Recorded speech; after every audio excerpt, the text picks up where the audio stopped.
Hello, I'm Alan Matthews from Classical Guitar Shed, and in this video you will discover the very first step you should take when you decide to memorize a piece of music. If you enjoy this, please subscribe to this channel. Click the little bell for the notifications. Let's dive in.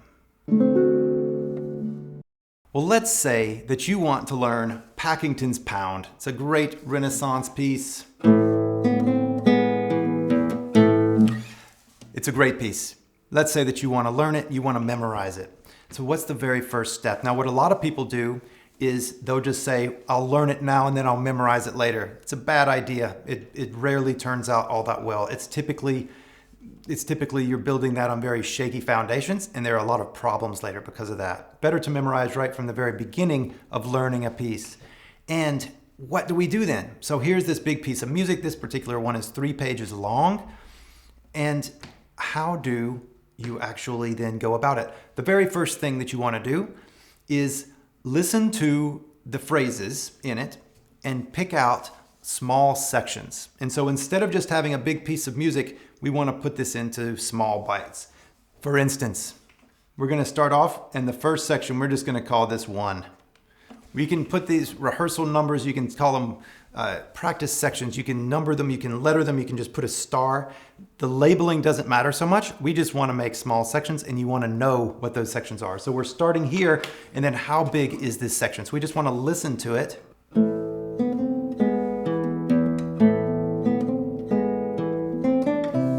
Okay, now that sounds like something new is happening, right? We've got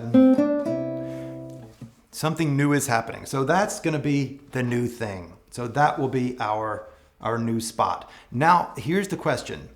Where do we start it? Where do we end the one section? When do we start the next one? I'm going to put it right here. And there's a reason for that, is that we always want to cross a bar line. This is a rule. These bar lines, these are bar lines. We never want to hear them. They're not musical. If we stop at the bar line, it's always going to sound awkward 99% of the time. That's not the line. The line is, right? And just at the end here, we have, if we stopped it, that's not complete. You don't want to practice that way. So you always want to cross a bar line when you're making your sections. That way, your music has a continuation. It's going to sound more musical, it's going to sound more beautiful, and everything you play is going to sound better. It also dovetails these sections, because in the next one, practice section 2, you're actually going to play those pickup notes as well. So in practice section 2 then, we'll start with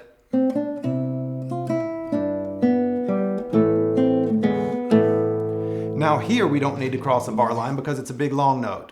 And so we could do that because it's not going to sound weird to stop right there. And this is going to be our next section right there. So now we're breaking this into small sections, and that way we can practice them separately, we can work on them, you can memorize them and know what they are as discrete little cells. So the first thing you want to do then when you're memorizing a piece of music is to break it into small, manageable sections.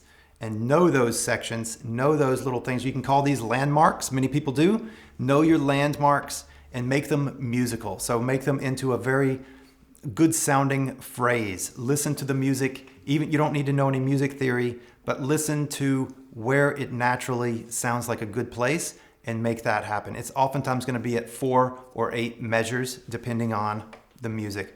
It doesn't always happen to be that way, but many times.